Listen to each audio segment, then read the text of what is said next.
Reporting firm है।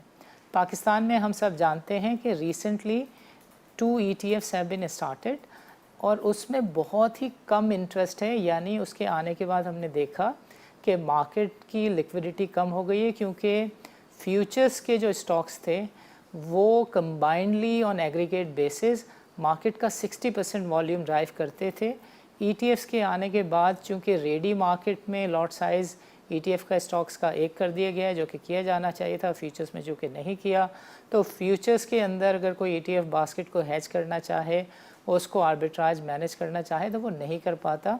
तो हमने देखा कि एक तो फ्यूचर्स के वॉल्यूम्स कम हो गए हैं और दूसरी तरफ हमने देखा कि ETFs में जो एक्सपेक्टेशंस थी, डिस्पाइट के मार्केट मेकर मौजूद है, बट ETFs में वॉल्यूम्स नहीं आ रहे। सो इन्हीं चीज़ों को डिस्कस करने के लिए कि ग्लोबली ETFs में क्या हो रहा है, ट्रेंड क्या है, कोविड-19 के कॉन्टेक्स्ट में how is world addressing to these issues and challenges, today we have got with us Miss Debri Fora. She is the CEO of the GI, which is one of the leading ETF research firms in UK. So Debri, welcome to the show. Thank you. Happy to be here. Great.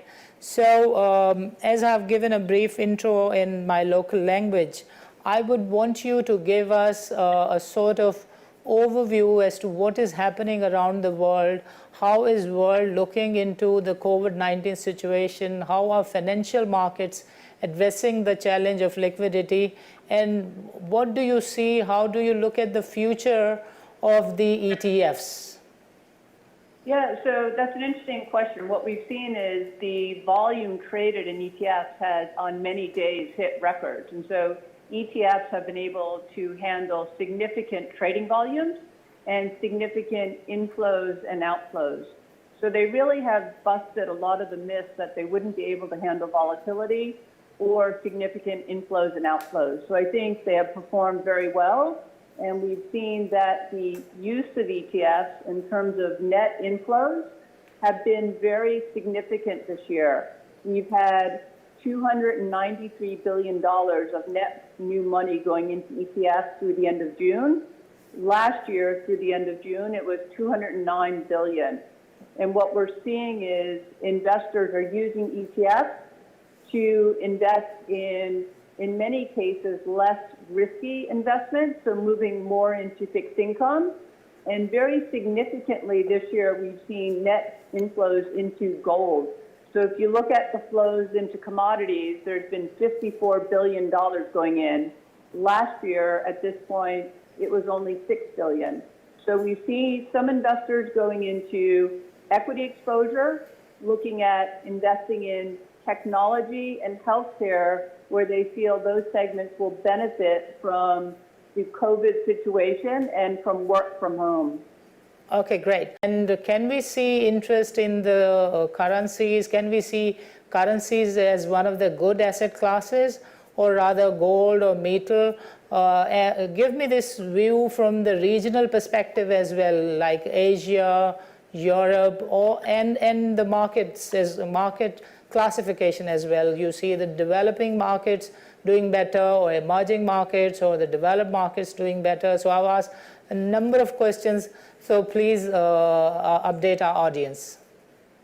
Yeah, so I think when we look at asset classes, I think, as I mentioned, gold is an area where many investors who are concerned about the future coming out of COVID, et cetera, and unemployment have been going into gold. What we have seen, though, is there's been very good performance in certain markets during June and also in Q2. So if you look at Hong Kong had one of the better months in June compared to other markets.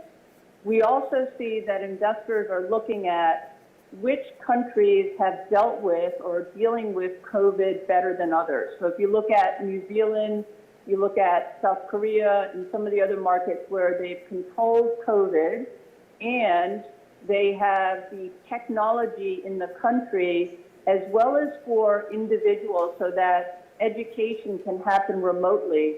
I think those are some of the things that people are looking at, which countries are going to recover faster. And we also see that as the weights within indices is changing, there is an increasing interest in looking at what is happening with China opening up as an investment platform. They've made it easier for many investors to invest directly. It used to be you needed quotas. When we look at markets in Europe, we saw that the Netherlands and Germany have done well during the month of June, and I think there still is some concern for the UK in terms of not just COVID, but what happens with Brexit, right? So what will the negotiations lead to as the end of the year approaches? Will there be trade deals, or will we end up seeing that we're at the WTO standard?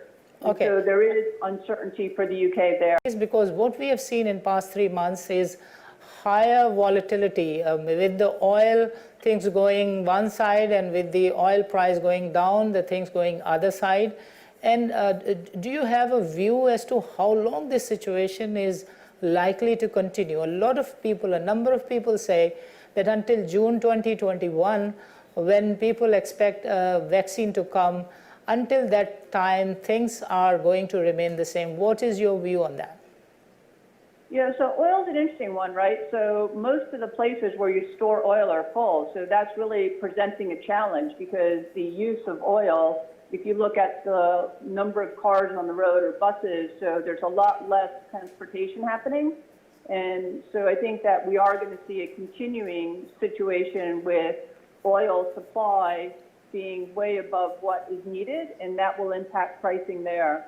I think when you look at the economies, when you look at emerging markets, you tend to find that for many investors, they tend to invest in broader, say an MSCI or FTSE emerging market products. Very few investors tend to be, unless they're in that country or region, focused on individual countries. But I think, Vietnam has done very well when you look at their treatment of COVID. They've had very few cases and very few deaths. So I think some of the emerging countries have actually done very well in Asia. And I do think that people are looking at them, but it is more typical for global investors to look at emerging markets in more of a regional basis.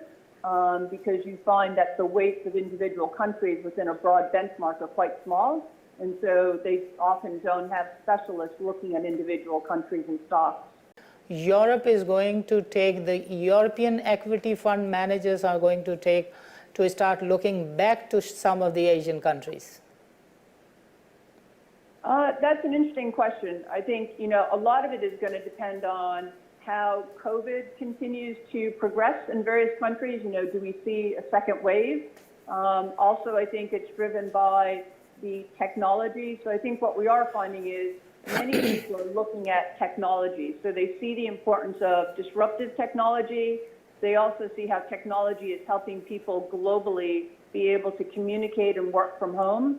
And I think the other is looking at vaccines. So for many, what they're looking at is where vaccines might be developed, where they will be implemented. They also want to know that there's treatments and track and trace. So I don't think that people aren't looking. I think that global fund managers do continue to look around the world as to what's happening and try and assess where does it make sense to be putting money to work right now. So I think they are looking for buying opportunities and trying to weigh that on a relative basis. So before asking the last question, I would want you to give a clear comment as to, if you were to give a comparative, that whether equity-based ETFs are going to suit better in the times of COVID, or a gold-based, or a commodity-based, or an oil-based ETF. So if you give your view, then I would ask you the last question. Okay. So I think right now for most investors, when they think about investing, they're going to have some money in equities, some money in fixed income, and especially for high net worth, most private banks would have some allocation to gold.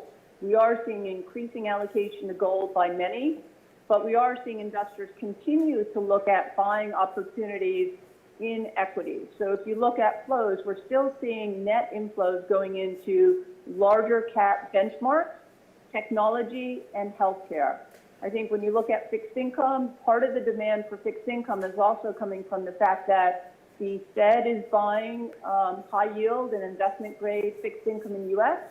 And for many, they're looking for income. And so going into high yield is a way to get income when we know many companies are not going to be paying out the level of dividends they have in the past. So many people bought high dividend ETFs to get income. They are now looking at fixed income. So I think there will be people who will have an allocation to equities, to fixed income, and gold. The composition of that allocation will change slightly based on buying opportunities and also based on new products coming to market. Fantastic. South Asian growing economies, which have been a little late in terms of entering into the ETF horizon, ETF market.